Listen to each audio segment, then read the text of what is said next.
जिन्हें माँ प्यो ने सताया उन्हें रिक्शा ही चलाया। ये हमारा देसी कल्चर है, तो ये देसी ज़बान है। पंजाब में हम रहते हैं, पंजाब की अब ज़बान है। शेर व शायरी अगर रिक्शों के पीछे और बसों के पीछे और गाड़ियों के पीछे नहीं लिखी होगी तो हमारा कल्चर ज़ाहिर नहीं होगा। तो जब कोई वाली वारस पैदा हो जाए तो फिर ज़रा पावर पैदा हो जाती है। अब ज़रा पावर पैदा हो गई है पासवान रक्षा यूनियन में। कि और बल्दिया वाले जो है ना वो हमारे साथ वादे करते हैं, काम नहीं करते। उन्होंने चेयरमैन साहब ने कहा कि जी यार रक्षा कार खड़ा कर। महीने में 3 प्रोग्राम ऐसे होते हैं जिनमें वो हमारी तरबियत करते हैं। अस्सलाम वालेकुम नाज़रीन, निराला पाकिस्तान के साथ मैं हूँ सैयद मुसैयब हुसैन।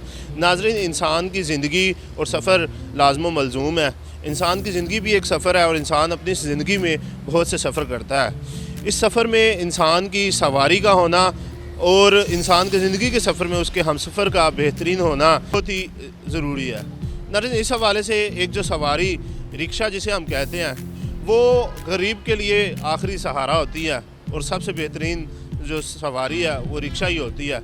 नाज़रीन, रिक्शे वालों के हकूक़ के हवाले से पासवान रिक्शा यूनियन जो कि जमात इस्लामी के ज़ेर क़यादत जो है वो बनाई गई है, तो उसके जो रहनुमा हैं आज हमारे साथ मौजूद होंगे। उनसे गुफ्तगू करेंगे कि उन्होंने रिक्शा यूनियन क्यों बनाई, इसका क्या काम है और किस तरीके से लेके चलते हैं।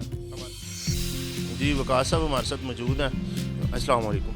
जी वालेकुम सलाम। जी वकास साहब, ये बताइएगा कि पासवान रिक्शा यूनियन इसके बनाने का क्या मकसद था, और दूसरा कि एक ऐसा तबका कि जिसे पूछने वाला कोई नहीं, जिसका कोई परेशान हाल कोई नहीं, या जिसके ऊपर बात नहीं की जा सकती, जिसका कोई सियासी फ़ायदा नहीं है, इसके ऊपर इतनी मेहनत और काविश करने का क्या फ़ायदा है।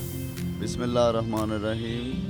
बेसिकली पासवान रक्षा यूनियन एक मज़दूर तबके की आवाज़ है और जमात इस्लामी की ये ज़ेली तंजीम है, और इसके जो मरकज़ी सदर हैं वो मोहम्मद अयूब खान साहब हैं, पिंडी से बिलोंग करते हैं, और उनके जो जनरल सेक्रेटरी हैं पासवान रक्षा यूनियन के मियाँ एजाज साहब, और दिल्ली जो क़यादत है हमारी जमात इस्लामी की सैयद ज़ियाउल्लाह शाह साहब, वो इनको जमात के थ्रू और जमात के अंडर जितने भी लोग हैं वो पासवान रक्षा यूनियन को इसलिए प्रमोट कर रहे हैं कि पासवान रक्षा यूनियन एक ऐसी तंजीम है और एक ऐसी मज़दूर तबके की तंजीम है जो कि जितने भी रिक्शे वाले हैं, जितने भी गरीब लोग हैं, जितने भी पिसे हुए लोग हैं, उनकी तर्जमानी करती है। अच्छा, अमूमी तौर पे जो रिक्शे वाला होता है उसे ताना ये दिया जाता है कि जिन्हें माँ प्यो ने सताया उन्हें रिक्शा ही चलाया। इस हवाले से आपका क्या कहना है? मेरा तो यही ख्याल है कि ये हमारा देसी कल्चर है, तो ये देसी ज़बान है। पंजाब में हम रहते हैं, पंजाब की अब ज़बान है। शेर व शायरी अगर रिक्शों के पीछे और बसों के पीछे और गाड़ियों के पीछे नहीं लिखी होगी तो हमारा कल्चर ज़ाहिर नहीं होगा। तो मैं समझता हूँ ये फ़नी चीज़ें जो है ना रिक्शों के पीछे, गाड़ियों के पीछे लिखी होनी चाहिए ताकि लोगों को अच्छी इंटरटेनमेंट मिले। सफ़र जो है ना बहुत अच्छा गुजरता है। और गुज़िश्ता रोज़ इधर खारियाँ के गाँव में एक वाक़या पेश आता है, रिक्शे वालों को जला दिया जाता है। पासवान रिक्शा यूनियन उनके पास पहुंचती है, इनके जो सरपरस्त हैं, इनके अमीर ज़िला जो हैं जमात के, वो उधर पहुंचते हैं और पहुंच के उनकी दादरसी करते हैं। वो मामला क्या था ज़रा बताइए। कुछ दिन पहले फेसबुक पे भी कोई एक न्यूज़ चल रही थी कि हर साल मलाला में रिक्शे जो है ना वो गली के बाहर होते हैं, वो कोई जला के चला जाता है। तो हमारे अमीर ज़िला सैयद ज़ियाउल्लाह शाह साहब को पता चला, जो हमारे सरपरस्त भी हैं, तो उन्होंने उनके गांव में जाकर उन रिक्शा वालों की दादरसी की और उनको यकीन दहानी करवाई कि जो भी रिक्शे वालों का नुकसान हुआ है वो जमात इस्लामी अपनी जेब से अदा करेगी। आप रिक्शे वालों को खारियाँ में बुलाएं, और उस पर हमने DSP SHO साहब को और DSP साहब को रिटर्न एप्लीकेशन भी दी और पर्चा भी करवाया। उस पर हमारे सदर फरहान अहमद ने हमें निशानदेही करवाई कि फ़लाँ रिक्शे वाले हैं, उनको हम लेके आए खारियाँ में, और उसकी ज़िम्मेदारी लगाई मेरे ज़िला साहब ने कि आपने इनका जितना भी नुकसान है वो आप देखें, इनके काम करवाएं, और जितनी भी पेमेंट थी तकरीबन 70 से 80,000, 70 से 80,000 रुपये जमात इस्लामी ने अपनी जेब से अदा किए।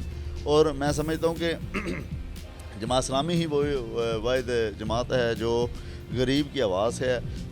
मोहतरम सराजुल हक साहब ने हमें ताकीद की हुई है कि जो भी गरीब है उसकी आवाज़ जमात इस्लामी बनेगी, और कहीं भी किसी भी शहर में, किसी भी गांव में किसी को मसला परेशानी हो तो वो जमात इस्लामी के लोगों से रब्ता कर सकता है। पासवान के हवाले से आपको क्या रहनुमाई रही, पासवान ने आपके लिए क्या काम किया, اور آپ اس کے ذمہ دار بھی ہیں. رکشے والوں کو کیا تاثرات ہیں آپ کی سرپرستی کے بعد؟ پہلے ان رکشے والوں کا کوئی نہیں تھا، ٹھیک ہے، پھر جماعت اسلامی کے تعاون سے پاسبان رکشا یونین ان کے ساتھ اٹیچ ہوئی. تو جب کوئی والی وارث پیدا ہو جائے تو پھر ذرا پاور پیدا ہو جاتی ہے. اب ذرا پاور پیدا ہو گئی ہے پاسبان رکشا یونین میں، لیکن اس طرح کی نہیں ہوئی. ہمیں تھوڑا مالی فنڈ جماعت کو چاہیے، ہماری پاسبان یونین کو، وہ ہم کوشش کر رہے ہیں اپنے بھائیوں سے تعاون سے انشاءاللہ اکٹھی کر کے پھر انشاءاللہ پاور میں آئیں گے. یہ ختم ہو جائیں گی کمیٹ پرچیاں شرچیاں سب کچھ انشاءاللہ. جی آپ کا کیا کہنا ہے؟ بسم اللہ الرحمن الرحیم. رکشا یونین جو کھاریاں کی ہے وہ بہت اچھا کام کر رہی ہے. اور دوسرا یہ ہے کہ ولدیہ والے جو ہے نا وہ ہمارے ساتھ وعدے کرتے ہیں، کام نہیں کرتے ہیں. ٹھیک ہے، پہلے بھی انہوں نے چیئرمین صاحب نے کہا کہ جی ہم آپ کو اڈے دیں گے، یہ کریں گے، وہ کریں گے. کسی نے کچھ نہیں دیا. مائس وائے کہ دھمکیاں اگلے دن میرے ساتھ ہی ایسے ہوا ہے. میں نے کہا ایک ملازم تھا، اس کو ویسے پوچھا تو یار اسٹے نہیں لگی ہوئی ہے. کہتا ہے یار رکشا کار کھڑا کر دو. میں نے کہا جاؤ پھر میں پرچی نہیں دیتا ہوں. کہتا ہے اپنے رکشے کا نمبر دو. میں نے نمبر لکھا دیا. میری اس نے تصویر لے لی. میں نے کہا جی لے لو. میں نے کہا یہ آپ نے اچھی نہیں لی ہے، میں آپ کو اچھی سی لے کے دیتا ہوں. ٹھیک ہے.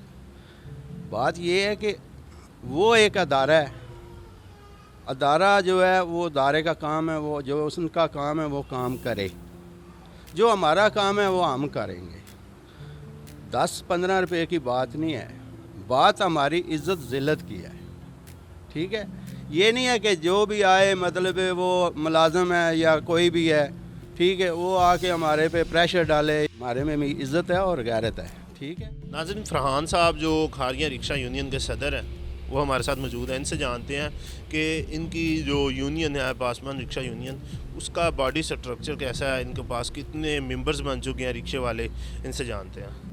ہمارے رکشا یونین میں ماشاءاللہ کافی جو شہر میں ہے نا سٹینڈ، جتنے بھی سٹینڈ ہے وہ ماشاءاللہ سارے ہمارے ساتھ ہے. یہ صرف چند ایک رکشے ہوں گے جو ہماری یونین میں موجود نہیں ہیں.